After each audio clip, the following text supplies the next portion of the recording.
In the studio, the clash was electric. Sir Michael Ellis erupted, denouncing digital ID as a threat to British freedoms that would bind the law-abiding while criminals slip away untouched. Across from him, former Labour Minister Shaun Woodward fought back, arguing it could bring order, efficiency, and even deter illegal work, though he conceded it's no silver bullet. With Nigel Farage driving the fiery debate, tempers flared and the studio crackled with tension. So here's the burning question. Is digital ID Britain's safeguard or its surrender? Tell us what you think in the comments, and stay tuned until the end. Did you know over 95% of our viewers aren't subscribed? Subscribing is free and helps us create more great content. Hit subscribe now and join our community. In addition, you've got a passport or you've got a driving licence. We've already got many ways out there. So why do we need more? Because what we'd actually do now is coordinate it. One of the most important things that we need to do with all of this is coordinate this information. And I think, to be fair to Keir, you can throw it up with him saying, oh, somehow this is going to stop the boats. He's not saying that. But there he is. I know. The ID card alone, no, it will contribute to helping it. And what Blair said at the Institute speech that he made when Tony was first talking about this was that what matters here is actually making it one of the pull factors at the moment. You think you can get to Britain, you think you can come here, you can somehow cheat the system, cheat the welfare system, you haven't got to prove who you are. You can get a job, you haven't got to prove who you are again. With the ID card, you would have to prove your access for a benefit, for access to the health service. Hang on, so are you saying that illegal immigrants should be given an ID card? Well, the illegal immigrants wouldn't be given an ID card. So how does it stop illegal immigration? Well, because in order to actually get access to the benefits, you would have to have one. And if you don't get one because you're here illegally, you wouldn't have one. Look, I can see the arguments that you bring all these different bits of data together.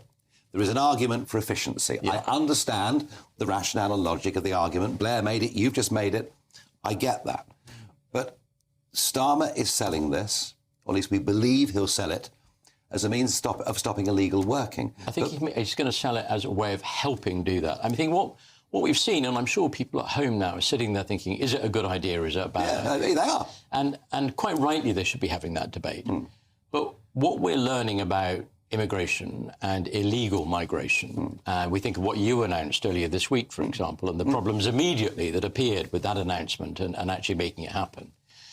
It's not going to be a magic bullet on any one thing. We're going to have to approach this by a whole range of different methods. And I think one of the methods that we're missing in So this is not the silver bullet? No, this is not the only bullet that's going to deal with it. I think it could help a lot, and I think it could deter quite a lot of people. But it alone isn't going to do it. Do you see my concern, though? Well, I mean, I sort of half joked.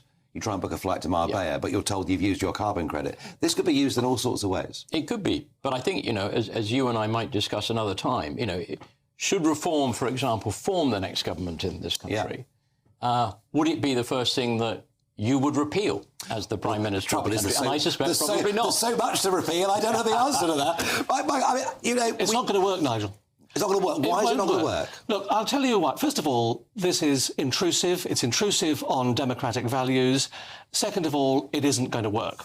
We know why it's intrusive, because eventually, like everything else, there will be mission creep.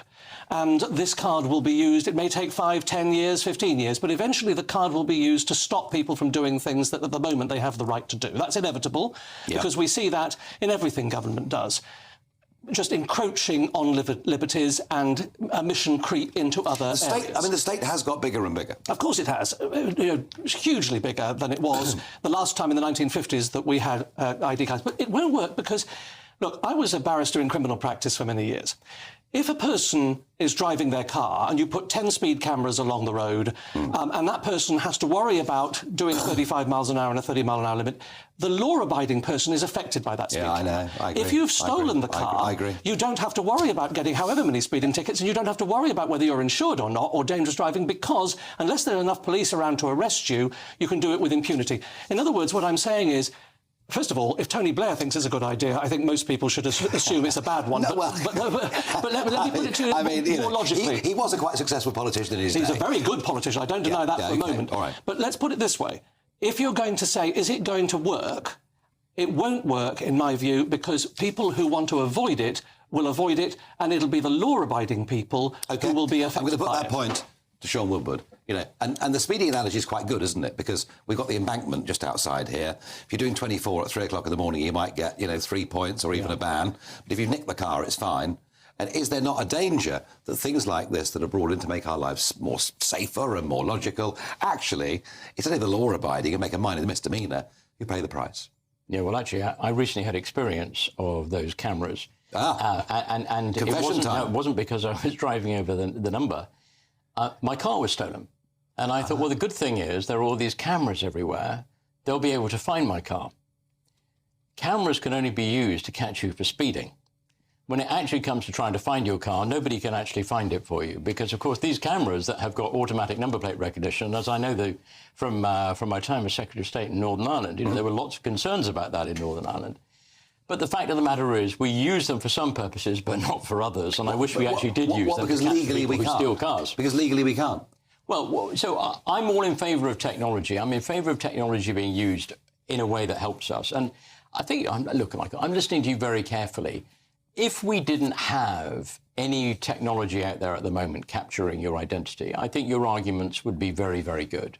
But we already do. The question is, it's a complete mishmash. That's part of the problem, Sean, because we already have law-abiding people already have a passport, a driving licence, a birth certificate, and all the rest of it. So it's already possible to identify law-abiding people. This is going to be another encroachment by the state. I think it is dystopian. I agree with Big Brother Watch.